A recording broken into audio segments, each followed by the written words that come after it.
L'ordre du mérite de la santé, le ministre Aka Awele décore 140 acteurs du système sanitaire de Côte d'Ivoire, une initiative qui vise à encourager ses collaborateurs.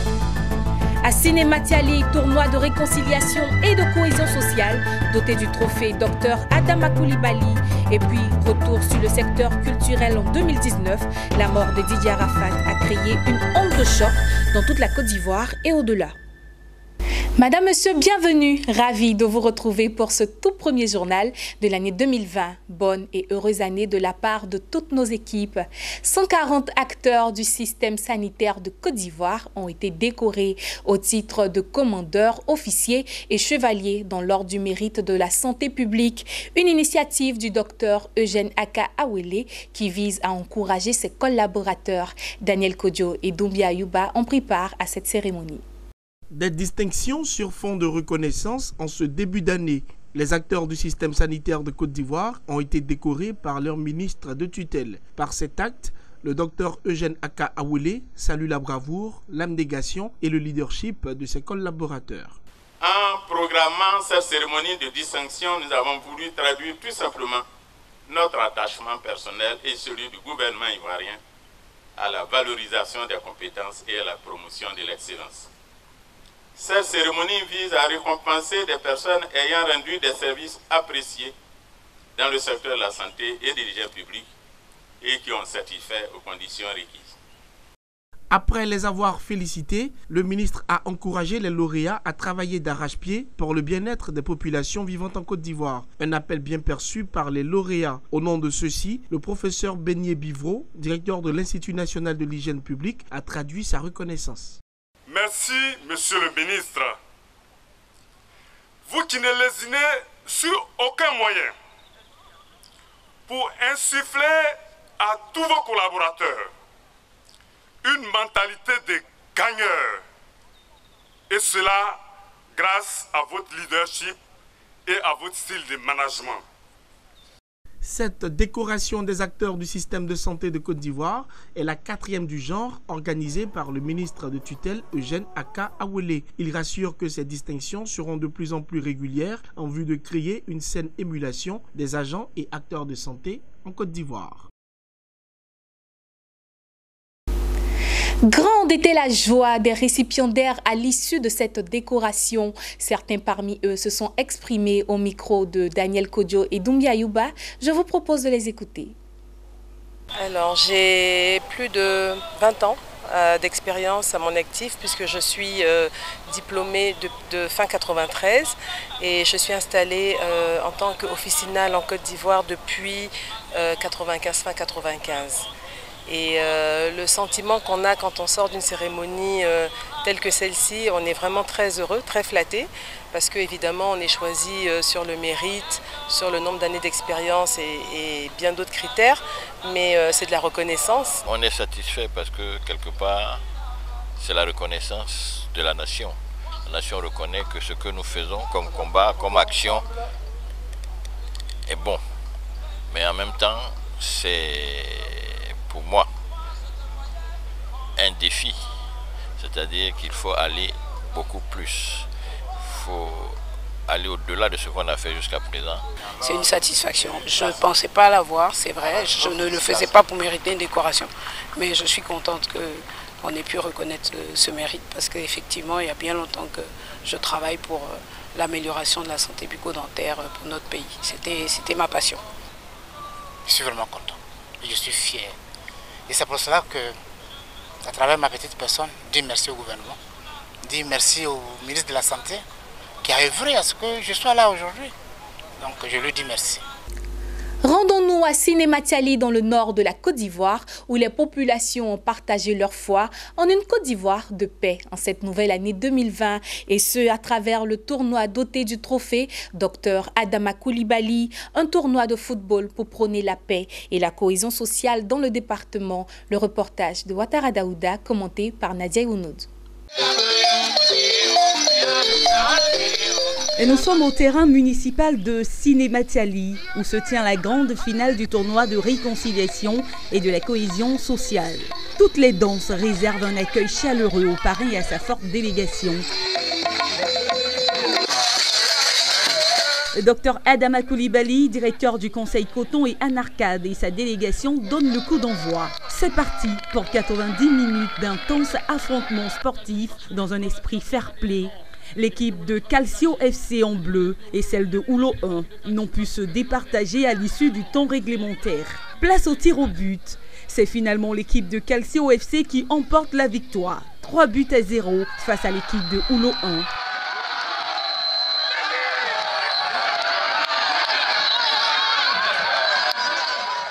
À travers ce tournoi de football, selon Sekongo Doitibé, la jeunesse de Sinématiali veut donner définitivement le dos à la paresse, le découragement, le banditisme et se mettre résolument au travail pour son bonheur.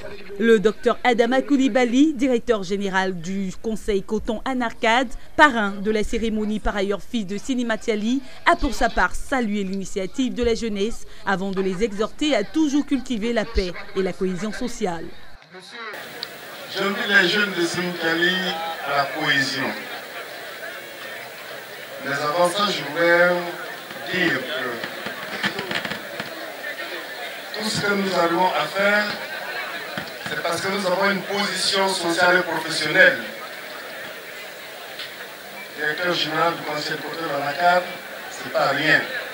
Notons que Dr Adama Koulibaly avait à ses côtés Timoko Yade Koulibaly, président du conseil régional du Poro, et d'autres cadres de la région venus confirmer l'image des cadres unis quand il s'agit de paix et de cohésion sociale.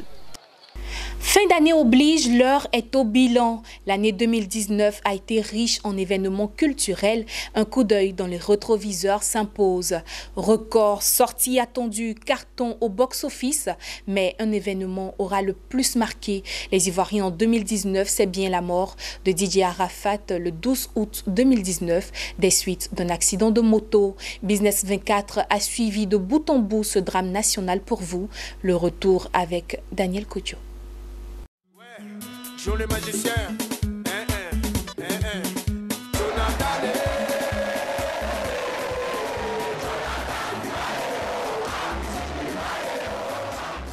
Quelques heures seulement après l'annonce du décès de l'artiste chanteur DJ Arafat, c'est une marée humaine qui a spontanément pris d'assaut le domicile du défunt 6 à Angré dans la commune de Cocody, scandant les titres à succès de celui qu'ils considèrent comme leur icône.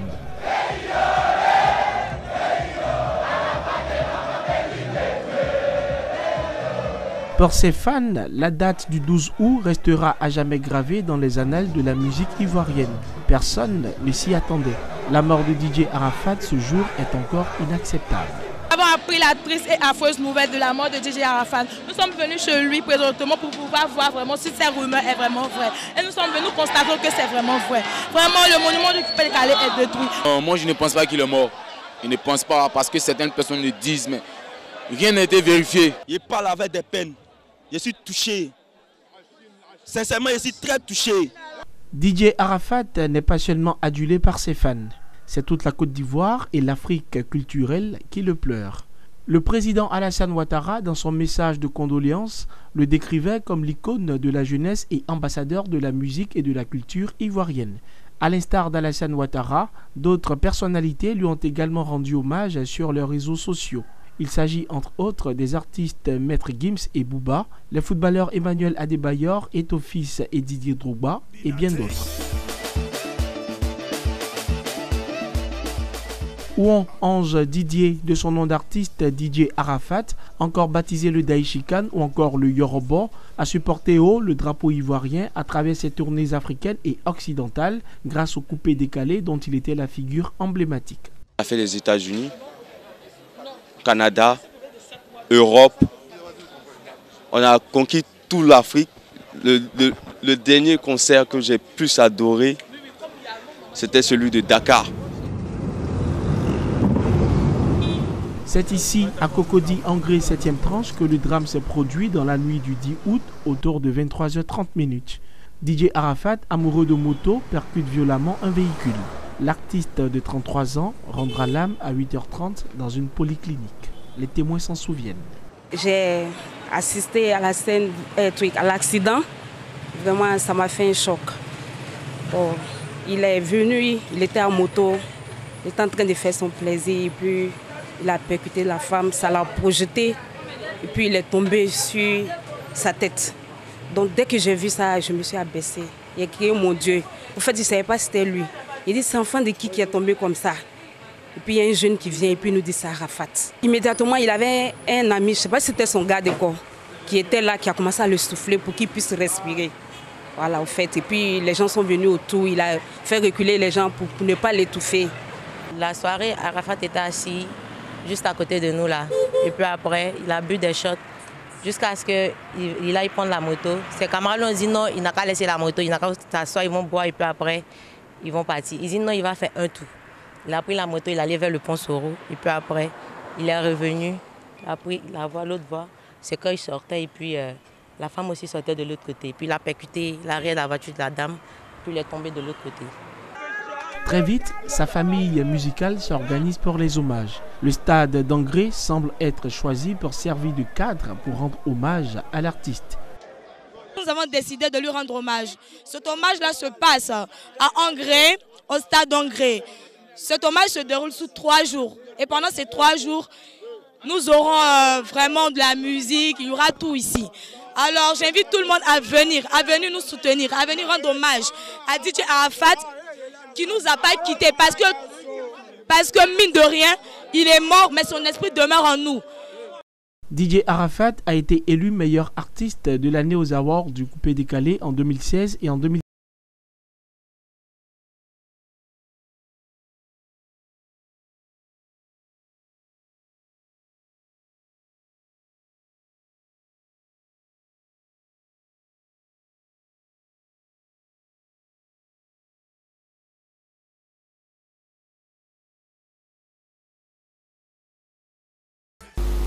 Il n'y a pas eu que de mauvaises nouvelles dans le secteur culturel en 2019. Il y en a aussi eu des heureuses, notamment dans le domaine de la peinture d'art.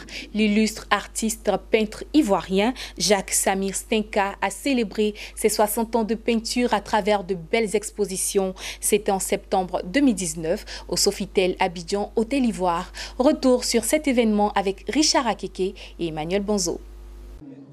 D'un regard profond, l'artiste peintre Jacques Samir Stenka passe en revue ses créations. 60 ans qu'il traverse le temps pour faire montre de son immense talent. Une riche et dense carrière de peintre que parents, admirateurs et disciples de l'artiste ne pouvaient passer sous silence. Célébrer Jacques Samir Stenka, c'est, si vous voulez, honorer ce grand homme-là. C'est en même temps aussi interpeller la jeune classe d'artistes peintres ivoiriens à se mettre au travail. Parce que Jacques Samir Stenka, c'est 60 ans de peinture, c'est plus de 33 000 toiles.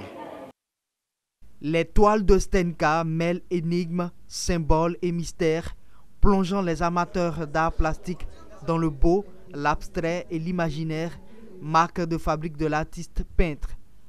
Toute une création artistique qui se laisse donc apprécier et sur laquelle tous sont unanimes.